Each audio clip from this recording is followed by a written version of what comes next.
Good health and well-being means achieving or maintaining physical health and mental health. For me personally, if I don't keep my physical exercise up and keep myself feeling fit and healthy, that actually affects me mentally. You have to look at all the different areas, aspects of well-being, and I believe all of those things are intertwined. I think if one thing is slightly out of sync, it can have a domino effect on everything else. There's a lot of pressure sometimes on men to be that they have to toughen up or man up, where actually that's not the case. It's something you can think men think is a stigma, that talking about it is a weakness.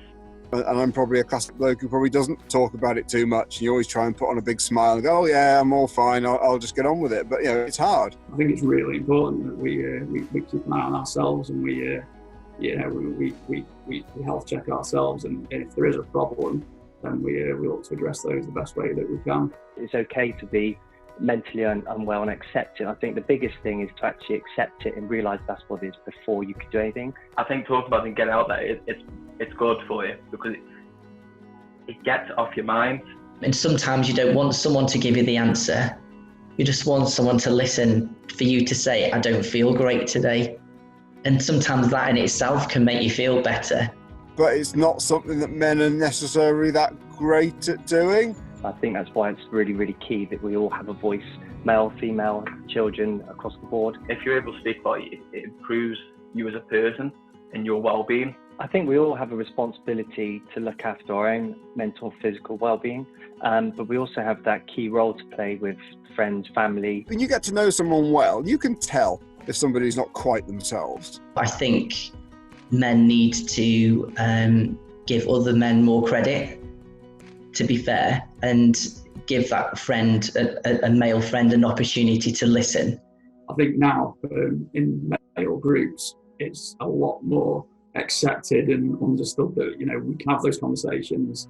Nobody thinks bad of you, nobody thinks it's a weakness. It just needs that one person to sort of make the breakthrough and say, you know what, guys, I need to talk, I'm struggling. I've seen people who I think are some of the strongest mental people I know, very bubbly characters, really struggling in this lockdown period. I suppose, speaking personally, it feels like your world has been rocked. You kind of have this life that you've lived, and you just kind of expect it to be this way. You kind of have all them kind of, I would say, demons on your shoulders going, probably you're saying, not good enough with your anxiety.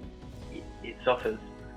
You suffer majorly from it sometimes, especially people who've experienced anxiety. They've been on this furlough scheme. It's not helped.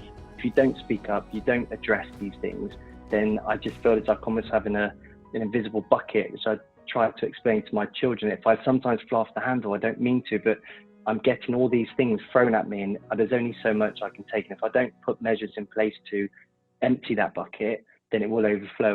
You hit that mental barrier where you just can't go any further. And it's overcoming that barrier, and that's every day.